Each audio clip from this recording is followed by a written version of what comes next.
Welcome once again, my friends, and thank you for stopping by to listen to an old storyteller. Today we have a couple of stories from Italy, and the title of the first story is The Fool. Once upon a time there was a mother who had a son with little brains. One morning she said, "We must get up early, for we have to make bread." So they both rose early and began to make bread. The mother made the loaves, but took no pains to make them the same size. Her son said to her finally, "How small you have made this loaf, mother!" "Oh," said she, "it does not matter whether they are big or little, for the proverb says, 'Large and small, all must go to mass.'" "Good, good." When the bread was made, instead of carrying it to the baker's, the son took it to the church, for it was the hour for mass, saying, "My mother said that, large and small, all must go to mass." So he threw the loaves down in the middle of the church. Then he went home to his mother and said, "I have done what you have told me to do." "Good. Did you take the bread to the baker's?" "Oh, mother, if you had seen how they all looked at me, you might also have cast an eye on them in return," said his mother.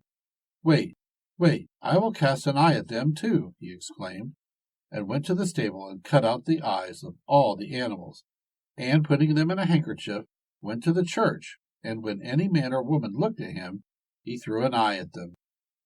When his mother learned what he had done, she took to her bed and sent her son for a physician.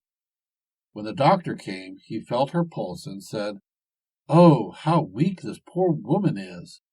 Then he told the son that he must take good care of his mother and make her some very thin broth and give her a bowlful every minute.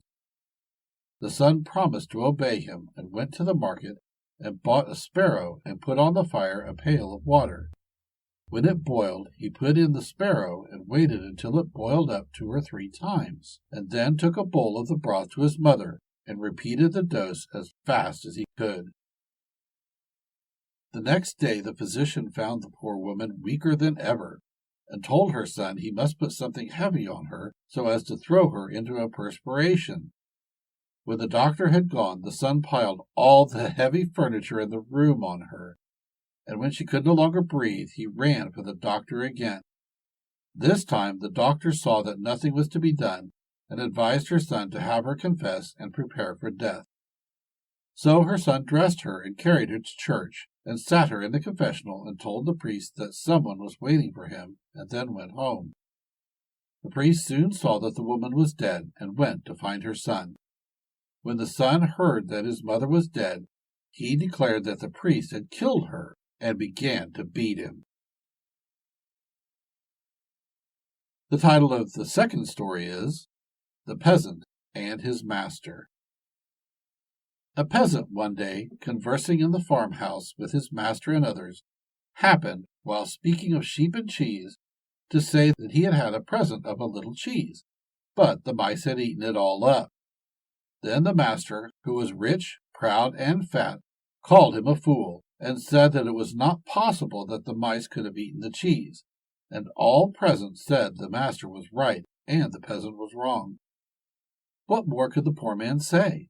Talk makes talk. After a while, the master said that having taken the precaution to rub with oil his plowshares to keep them from rusting, the mice had eaten off all the points. Then the friend of the cheese broke forth, "But, master, how can it be that the mice cannot eat my cheese, but if they can eat the points of your plowshares?" But the master and all the others began to cry out, "Be silent, you fool! Be silent, you fool! The master is right!" Thank you once again for listening to this story. If you enjoyed this story, please press that like button. Also, please help an old storyteller out by subscribing to my channel. The next story will be posted in a few days, so until then, may your story continue to be a good one.